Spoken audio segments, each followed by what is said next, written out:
Budgetary control techniques. There are steps involved in budgetary control techniques. The first step is to set the objectives clearly.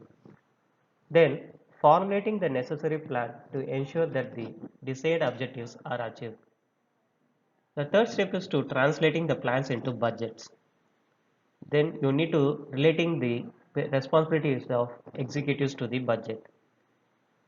The continuous comparison of actual results with that of the budget and the ascertainment of deviation. It may be negative or positive. The next step is to investigating into the deviations and establishing the causes. Next, presentation of information to the management relating the variance to the individual responsibilities. The next one is the corrective actions of the management to present recurrence in your variations.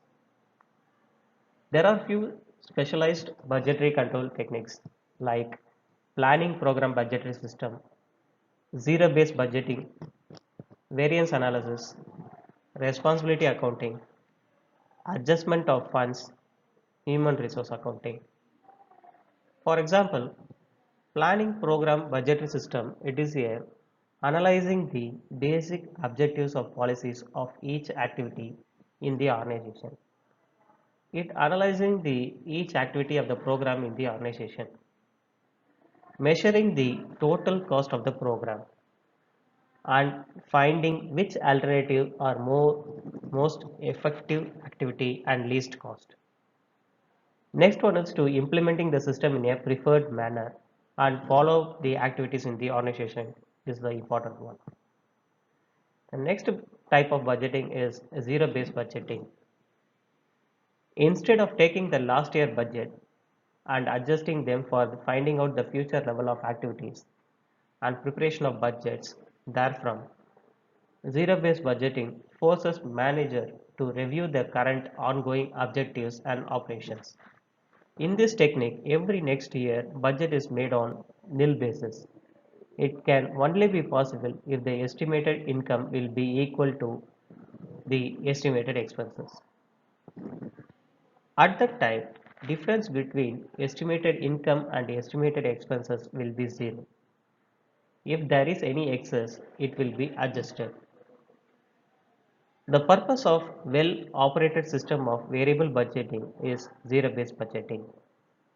This budget contains a comprehensive analysis and review of budget proposal made every time. The zero-based budgeting is a budget that requires managers to re-justify the past objectives, projects, and set priorities for the future. It requires each organization to evaluate and review of all its program and current as well as new activities. It has nearly three steps. For example, decision packaging, ranking, allocation of resources. The decision package includes the requirements of work, time schedule, etc. It provides a running commentary of all activities in a particular project. Ranking is nothing but the decision package is to be ranked against the packages for other proposed projects or activities on the projects which are running currently. The decision packages are ranked on the basis of benefits to the total organization. The allocation of resources is the final stage. It is done by the top management on the basis of recommendation of the financial managers. They are responsible for designing and administration of the process throughout the organization. Next one is a variance analysis. First of all, the budgets of different departments are made with estimated figures. After this, it is compared with actual accounting figures. In this technique, we will find variances. These variances may be favorable and unfavorable. For example, we have recorded actual quantities and cost of our raw material. After this, it is compared with budgeted value of raw material quantity and cost. Result of this will be material cost variance. Similarly, we will find the variance of labor cost, overhead cost, etc. This technique of budgetary control is helpful for reducing the cost of business. The next one is responsibility accounting. It is also a good budgetary control technique. In this technique, we create a cost center, profit center, and investment center. All these centers are just like the department of any organization. Now, we classify our all employees work on the basis of their centers. Every employee's responsibility is fixed on the basis of his target or performance. After this, we record that performance manually. Then we fix their accountability. For example, we have fixed the target of sales department is of rupees 5 lakhs per month means. For this, we have appointed expert salesmen.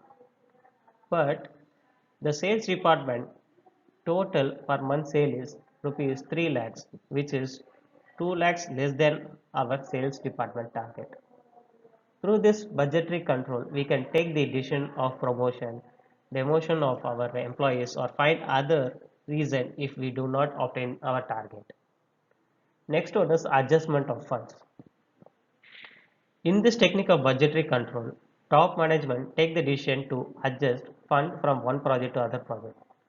For example, when Government of India makes budget allocation of its total fund in different projects, at that time it has to take decision for adjustment of funds.